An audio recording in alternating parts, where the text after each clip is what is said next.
வணக்கம். குரோதி வருட தமிழ் புத்தாண்டு நல்வாழ்த்துக்கள். ரிஷபராசி நேயர்களே, சித்திரை மாதத்தின் பலன்கள்.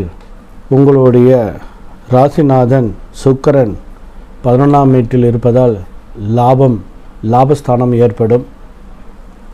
லாபம், ஃபைனான்ஸ், தொழில் சம்பந்தப்பட்டது லாபங்கள் ஏற்படும். சுக்கிரன் வலுப்பெற்றிருக்கார். 4ஆம் இடான சூரியன் லக்னத்தில் வந்திருப்பதால் வீடு, மனைகள், வண்டி, வாகனங்கள், சொத்து சுகங்கள் சேரும். 5ஆம் வீடு கேது அமர்ந்திருப்பதால் குழந்தைகளுக்கு அறிவு, ஆற்றல், புத்தி தெளிவுபடுத்தும்.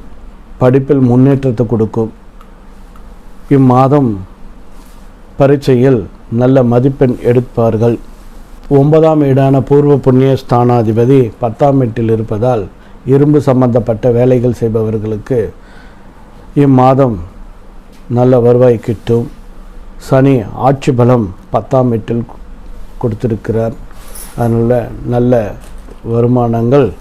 இரும்பு தொழில் செய்பவர்களுக்கு டிரான்ஸ்போர்ட், ட்ராவல்ஸ் இந்த சம்பந்தப்பட்டவங்களுக்கு நல்லா இருக்கும்.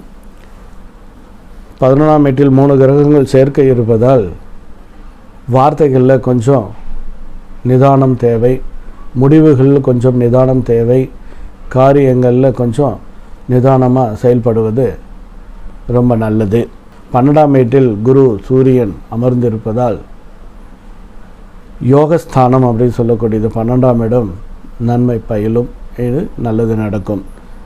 இந்த ரிஷபராசி நேயர்களுக்கு இம்மாதம், சித்திரை மாதம் நல்லது நடக்கும். நல்லதே நடக்கும். நன்றி, வணக்கம்.